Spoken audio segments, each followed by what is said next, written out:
ਵਾਹਿਗੁਰੂ ਜੀ ਕਾ ਖਾਲਸਾ ਵਾਹਿਗੁਰੂ ਜੀ ਕੀ ਫਤਿਹ। ਮੈਂ ਤੁਹਾਡੀ ਹੋਸਟ ਸ਼ਵੀਤ ਕੌਰ ਨਿਊਜ਼ ਟੀਵੀ 84 ਦੇ ਨਾਲ ਵੀਅਰਸ।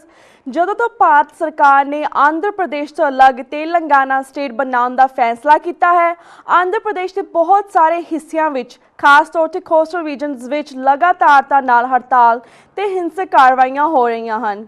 ਮੀਡੀਆ ਰਿਪੋਰਟਾਂ ਅਨੁਸਾਰ ਵਿਸ਼ਾਖਾਪਟਨਮ ਤੇ ਵਿਜਯਨਗਰ ਵਿੱਚ ਇੱਕ ਹਿੰਸਕ ਭੀੜ ਨੇ ਗੁਰਦੁਆਰਾ ਸਾਹਿਬ ਤੇ ਹਮਲਾ ਕਰਕੇ ਉਸ ਨੂੰ ਭਾਰੀ ਨੁਕਸਾਨ ਪਹੁੰਚਾਇਆ ਅਤੇ ਉੱਥੇ ਮੌਜੂਦ ਸਿੱਖਾਂ ਦੀ ਵੀ ਮਾਰ ਕੁਟਾਈ ਕੀਤੀ ਗਈ। ਭਾਰਤ ਦੇ ਵਿੱਚ ਵਸਦੇ ਸਿੱਖ ਅਤੇ ਸਿੱਖਾਂ ਦੇ ਗੁਰਦੁਆਰੇ ਬਿਲਕੁਲ ਵੀ ਸੁਰੱਖਿਅਤ ਨਹੀਂ ਹਨ। ਇਸ ਵਿਸ਼ੇ ਤੇ ਅਤੇ ਹੋਰ ਸਿਆਸੀ ਸਰਗਰਮੀਆਂ ਸੰਬੰਧੀ ਅੱਜ ਅਸੀਂ ਸਭ ਤੋਂ ਪਹਿਲਾਂ ਗੱਲਬਾਤ ਕਰ ਰਹੇ ਹਾਂ ਪ੍ਰਸਿੱਧ ਪੰਜਾਬੀ ਪੰਥਕ ਅਖਬਾਰ ਪਹਿਰੇਦਾਰ ਦੇ ਸੰਪਾਦਕ ਸਰਦਾਰ ਜਸਪਾਲ ਸਿੰਘ ਹੈਰਾ, ਜੋ ਸਾਡਾ ਹੁਣ ਫੋਨ ਲਾਈਨ ਤੇ ਜੁੜ ਚੁੱਕੇ ਨੇ। ਜੀ ਵੀਰ ਜੀ, ਵਾਹਿਗੁਰੂ ਜੀ ਕਾ ਖਾਲਸਾ ਵਾਹਿਗੁਰੂ ਜੀ ਕੀ ਫਤਿਹ। ਵਾਹਿਗੁਰੂ ਜੀ ਕਾ ਖਾਲਸਾ ਵਾਹਿਗੁਰੂ ਜੀ ਕੀ ਫਤਿਹ। ਵੀਰ ਜੀ, ਜਿਸ ਤਰ੍ਹਾਂ ਤੁਸੀਂ ਜਾਣਦੇ ਹੋ ਕਿ ਆਂਧਰ ਪ੍ਰਦੇਸ਼ ਵਿੱਚ ਗੁਰਦੁਆਰਾ ਸਾਹਿਬ ਨੂੰ ਨੁਕਸਾਨ ਪਹੁੰਚਾਉਣ ਦੀ ਘਟਨਾ ਕਾਫੀ ਬਾਹਰ ਆਈ ਹੈ, ਇਸ ਬਾਰੇ ਤੁਸੀਂ ਕੀ ਕਹਿਣਾ ਚਾਹੋਗੇ? ਦੇਖੋ, ਜਿੱਥੋਂ ਤੱਕ ਆਂਧਰਾ ਪ੍ਰਦੇਸ਼, ਕਿਉਂਕਿ ਆਂਧਰਾ ਪ੍ਰਦੇਸ਼ ਦੇ ਦੋ ਟੁਕੜੇ ਕੀਤੇ ਨੇ ਸਰਕਾਰ ਨੇ, ਆਂਧਰਾ ਪ੍ਰਦੇਸ਼ ਤੇ ਤੇਲੰਗਾਨਾ ਦੇ ਰੂਪ ਦੇ ਵਿੱਚ, ਤੇ ਉਸ ਤੋਂ ਬਾਅਦ ਉੱਥੇ ਜਿਹੜੀ ਸਿਆਸੀ ਸਰਗਰਮੀਆਂ ਨੇ, ਕਿਉਂਕਿ ਲੋਕ ਸਭਾ ਚੋਣਾਂ ਨੇ ਉਹ ਬਿਲਕੁਲ ਸਿਰ ਤੇ ਨੇ, ਉਸ ਤੋਂ ਬਾਅਦ ਜਿਹੜੀਆਂ ਸਿਆਸੀ ਸਰਗਰਮੀਆਂ ਕਾਰਨ ਆਂਧਰਾ ਪ੍ਰਦੇਸ਼ ਆ ਜਿਹੜਾ ਤੇ ਤੇਲੰਗਾਨਾ ਦਾ ਖੇਤਰ ਆ ਜਿਹੜਾ ਉਹ ਪੂਰੀ ਤਰ੍ਹਾਂ ਹਿੰਸਕ ਰੂਪ ਦੇ ਵਿੱਚ ਵੱਟ ਚੁੱਕਾ ਵਾ। ਤੇ ਪਹਿਲਾਂ ਜਿਸ ਤਰ੍ਹਾਂ ਜਗਨਨਾਥ ਰੈਡੀ ਸੀ ਜਿਹੜਾ ਉਹਨੇ ਮਰਨ ਵਰਤ ਰੱਖਿਆ, ਤੇ ਕੱਲ ਜਿਹੜਾ ਚੰਦਰ ਬਾਬੂ ਨਾਇਡੂ ਸੀ ਉਹਨੇ ਵੀ ਆਪਣਾ ਮਰਨ ਵਰਤ ਆ ਜਿਹੜਾ ਉਹ ਸ਼ੁਰੂ ਕਰ ਲਿਆ। ਸੋ ਉਹ ਤੋਂ ਬਾਅਦ ਜਿਹੜੀ ਉੱਥੇ ਸਾੜ ਫੂਕ ਸ਼ੁਰੂ ਹੋਈ ਆ ਤੇ ਖਾਸ ਤੌਰ ਤੇ ਜਿਹੜਾ ਗੁਰਦੁਆਰਾ ਸਾਹਿਬ ਨੂੰ ਨਿਸ਼ਾਨਾ ਬਣਾਇਆ ਗਿਆ। ਮੈਂ ਸਮਝਦਾ ਕਿ ਜਿਹੜੀ ਅਸੀਂ ਬਾਰ-ਬਾਰ ਗੱਲ ਕਰਦੇ ਹਾਂ ਕਿ ਜਿਹੜਾ ਹਿੰਦੂਵਾਦੀ ਲੋਕ ਨੇ, ਜਿਹੜੀ ਉਹਨਾਂ ਦੇ ਵਿੱਚ ਨਫ਼ਰਤ ਭਰੀ ਹੋਈ ਆ ਦੇਸ਼ ਦੀਆਂ ਘੱਟ ਗਿਣਤੀਆਂ ਤੇ ਖਾਸ ਕਰਕੇ ਸਿੱਖਾਂ ਪ੍ਰਤੀ, ਸੋ ਇਹ ਜਿਹੜੇ ਹਮਲੇ ਹੁੰਦੇ ਨੇ ਬਾਰ-ਬਾਰ, ਜਾਂ ਉਹ ਸਿੱਖਾਂ ਤੇ ਹਮਲੇ ਹੁੰਦੇ ਨੇ ਜਾਂ ਸਿੱਖਾਂ ਦੇ ਗੁਰਧਾਮਾਂ ਤੇ ਗੁਰਦੁਆਰਾ ਸਾਹਿਬਾਨ ਤੇ ਹਮਲੇ ਹੁੰਦੇ ਨੇ, ਸੋ ਇਹ ਮੇਨ ਰੂਪ ਵਿੱਚ ਜਿਹੜੀ ਇਹਨਾਂ ਦੇ ਮਨਾਂ ਦੇ ਵਿੱਚ ਸਿੱਖਾਂ ਪ੍ਰਤੀ, ਸਿੱਖੀ ਪ੍ਰਤੀ ਨਫ਼ਰਤ ਭਰੀ ਆ, ਇਹ ਉਹਦਾ ਹੀ ਪ੍ਰਗਟਾਵਾ ਹੁੰਦਾ। ਸੋ ਆਂਧਰਾ ਪ੍ਰਦੇਸ਼ ਆ ਜਿਹੜਾ 1984 ਵਿੱਚ ਵੀ ਉੱਥੇ ਕਦੇ ਅਜਿਹੀ ਘਟਨਾ ਨਹੀਂ ਸੀ ਵਾਪਰੀ, ਪਰੰਤੂ ਹੁਣ ਕਿਉਂਕਿ ਮੋਦੀਵਾਦ ਤੋਂ ਬਾਅਦ ਇੱਕ ਹਿੰਦੂਵਾਦ ਦਾ ਆਭਾਰ ਆ ਜਿਹੜਾ ਮੁੜ ਤੋਂ ਦੇਸ਼ ਵਿੱਚ ਆਉਣਾ ਸ਼ੁਰੂ ਹੋਇਆ।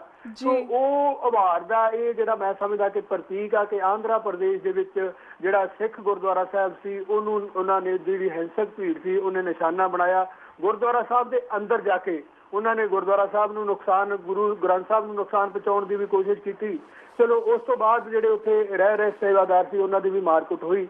ਤੇ ਮੈਂ ਮੇਨ ਰੂਪ ਵਿੱਚ ਇਹੀ ਸਮਝਦਾ ਕਿ ਜਿਹੜੀ ਸਿੱਖਾਂ ਪ੍ਰਤੀ ਇੱਥੋਂ ਦੀ ਜਿਹੜੀ ਬਹੁ ਗਿਣਤੀ ਆ ਹਿੰਦੂਵਾਦੀ ਲੋਕ ਨੇ, ਜਿਹੜੀ ਉਹਨਾਂ ਦੇ ਮਨ 'ਚ ਇੱਕ ਨਫ਼ਰਤ ਆ, ਇਹ ਬਾਰ-ਬਾਰ ਉਹਦਾ ਪ੍ਰਗਟਾਵਾ ਜਿਹੜਾ ਇਹ ਕਿਸੇ ਨਾ ਕਿਸੇ ਰੂਪ ਦੇ ਵਿੱਚ ਜਿਹੜੇ ਸਿੱਖਾਂ ਤੇ ਹਮਲੇ ਹੁੰਦੇ ਨੇ ਉਹਦੇ ਰੂਪ ਵਿੱਚ ਸਾਡੇ ਸਾਹਮਣੇ ਆਉਂਦਾ। ਹਾਂਜੀ, ਬਿਲਕੁਲ ਬਿਲਕੁਲ ਵੀਰ ਜੀ। ਤੇ ਵੀਰ ਜੀ ਇਹ ਵੀ ਦੱਸੋ ਕਿ ਬਾਕੀ ਤੇਲੰਗਾਨਾ ਸਟੇਟ ਦੀ ਗੱਲ ਕਰਦੇ, ਜਿਹੜੀ ਕੇਂਦਰ ਸਰਕਾਰ ਦਾ ਕਹਿਣਾ ਹੈ ਕਿ ਅਗਲੇ 10 ਸਾਲ ਲਈ ਹੈਦਰਾਬਾਦ ਤੇ ਆਂਧਰ ਪ੍ਰਦੇਸ਼ ਤੇਲੰਗਾਨਾ ਦੀ ਸਾਂਝੀ ਰਾਜਧਾਨੀ ਹੋਏਗਾ ਅਤੇ ਉਸ ਤੋਂ ਬਾਅਦ ਆਂਧਰ ਪ੍ਰਦੇਸ਼ ਨੂੰ ਆਪਣੀ ਅਲੱਗ ਰਾਜਧਾਨੀ ਬਣਾਉਣੀ ਪਵੇਗੀ। ਪਰ ਚੰਡੀਗੜ੍ਹ ਦੇ ਮਾਮਲੇ ਵਿੱਚ 47 ਸਾਲ ਬਾਅਦ ਵੀ ਚੰਡੀਗੜ੍ਹ ਪੰਜਾਬ ਨੂੰ ਨਹੀਂ ਦਿੱਤਾ ਗਿਆ, ਇਸ ਬਾਰੇ ਤੁਸੀਂ ਕੀ ਕਹਿਣਾ ਚਾਹੋਗੇ? ਦੇਖੋ, ਗੱਲ ਫਿਰ ਉੱਥੇ ਆ ਜਾਂਦੀ ਹੈ ਕਿ ਸਿੱਖਾਂ ਨੂੰ ਇਸ ਦੇਸ਼ ਦੇ ਹਾਕਮ, ਇਸ ਦੇਸ਼ ਦੀ ਸਰਕਾਰ, ਇਸ ਦੇਸ਼ ਦੀ ਬਹੁ ਗਿਣਤੀ, ਮੈਂ ਸਮਝਦਾ ਕਿ ਉਹਨਾਂ ਨੂੰ ਕਦੇ ਵੀ ਇਨਸਾਫ ਦੇਣ ਵੱਲ ਜਾਂ ਉਹਨਾਂ ਨੂੰ ਬਰਾਬਰੀ ਦੇ ਹੱਕ ਦੇਣ ਵੱਲ ਕਦੇ ਵੀ ਇਸ ਦੇਸ਼ ਦੀ ਸਰਕਾਰ ਜਾਂ ਇਸ ਦੇਸ਼ ਦਾ ਸੰਵਿਧਾਨ ਕਦੇ ਵੀ ਉਸ ਪਾਸੇ ਨਹੀਂ ਤੁਰਿਆ।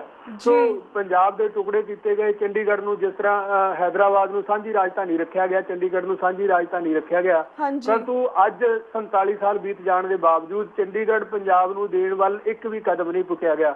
ਪੰਜਾਬ ਦੇ ਮੁੱਖ ਮੰਤਰੀ ਬਾਦਲ ਬਾਰ-ਬਾਰ ਐਲਾਨ ਕਰਦੇ ਨੇ ਕਿ ਪੰਜਾਬ ਤੇ ਸਾਡਾ ਹੱਕ ਆ, ਪਰੰਤੂ ਉਸ ਹੱਕ ਦੀ ਪ੍ਰਾਪਤੀ ਲਈ ਜਿਹੜਾ ਸ਼੍ਰੋਮਣੀ ਅਕਾਲੀ ਦਲ ਆ, ਜਿਹਨੇ ਪੰਜਾਬੀ ਸੂਬੇ ਦੇ ਨਾਂ ਤੇ ਉਹ ਪੰਜਾਬ ਤੇ ਰਾਜ ਕਰ ਰਹੇ ਨੇ, ਪਰੰਤੂ ਉਸ ਹੱਕ ਦੀ ਪ੍ਰਾਪਤੀ ਲਈ ਕਦੇ ਵੀ ਅੱਜ ਤੱਕ ਅਕਾਲੀ ਦਲ ਉਸ ਹੱਕ ਦੀ ਪ੍ਰਾਪਤੀ ਵੱਲ ਨਹੀਂ ਤੁਰਿਆ।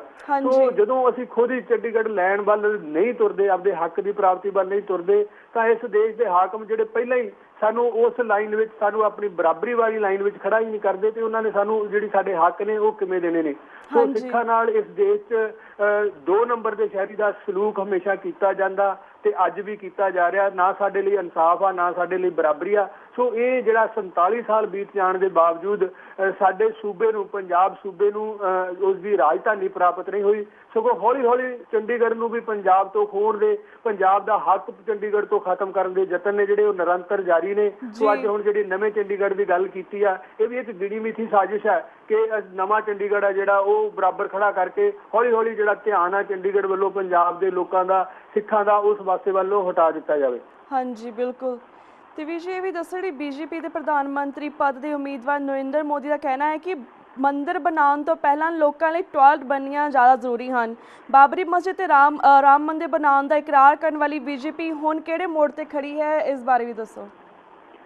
ਜੋ ਜਿੱਥੋਂ ਤੱਕ ਗੱਲ ਨਰਿੰਦਰ ਮੋਦੀ ਨੇ ਬਿਆਨ ਦਿੱਤਾ, ਅਸੀਂ ਸਮਝਦੇ ਹਾਂ ਕਿ ਨਰਿੰਦਰ ਮੋਦੀ ਭਾਜਪਾ ਇਹ ਗੱਲ ਸਮਝਦੀ ਹੈ ਕਿ ਸਿਰਫ ਹਿੰਦੂਵਾਦ ਦੇ ਨਾਂ ਤੇ ਉਹ ਦੇਸ਼ ਦੇ ਵਿੱਚ ਸਰਕਾਰ ਨਹੀਂ ਬਣਾ ਸਕਦੀ।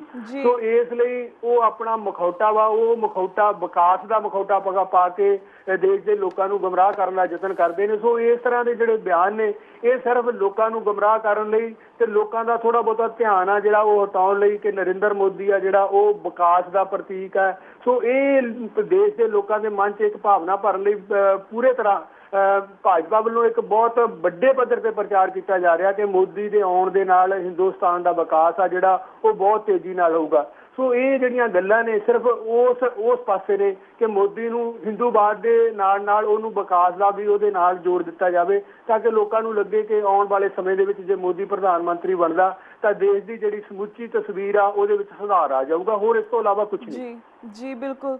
ਤੇ ਵੀਰ ਜੀ ਜਿਸ ਤਰ੍ਹਾਂ ਪੰਜਾਬ ਦੇ ਵਿੱਚ ਸਪੈਸ਼ਲੀ ਭਾਰਤ ਦੇ ਵਿੱਚ ਸਿੱਖਾਂ ਨਾਲ ਇੰਨਾ ਧੱਕਾ ਹੋ ਰਿਹਾ, ਕਦੇ ਵੀ ਇਨਸਾਫ ਨਹੀਂ ਮਿਲਦਾ। ਉਸ ਤੋਂ ਬਾਅਦ ਇੱਕ ਹੋਰ ਕੇਸ ਸਾਹਮਣੇ ਜਿਸ ਤਰ੍ਹਾਂ ਸੋਦਾ ਸਾਹ ਦਾ ਕੇਸ ਸਾਹਮਣੇ ਜਿਸ ਵਿੱਚ ਉਸਦੇ ਚੇਲਿਆਂ ਨੇ ਇੱਕ ਸਿੱਖ ਨੂੰ ਮਾਰ ਮੁਕਾਇਆ ਸੀ ਤੇ ਉਸ 'ਤੇ ਉਹਨਾਂ ਦੇ ਕਾਫੀ ਕੇਸਿਸ ਚੱਲ ਰਹੇ ਸੀ, ਪਰ ਹੁਣ ਉਹਨਾਂ ਦੇ ਕੇਸਿਸ ਬੰਦ ਕਰ ਦਿੱਤੇ, ਉਹਨਾਂ ਨੂੰ ਰਿਹਾਅ ਕਰ ਦਿੱਤਾ ਗਿਆ ਹੈ।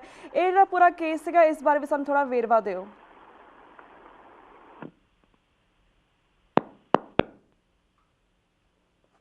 Hello hello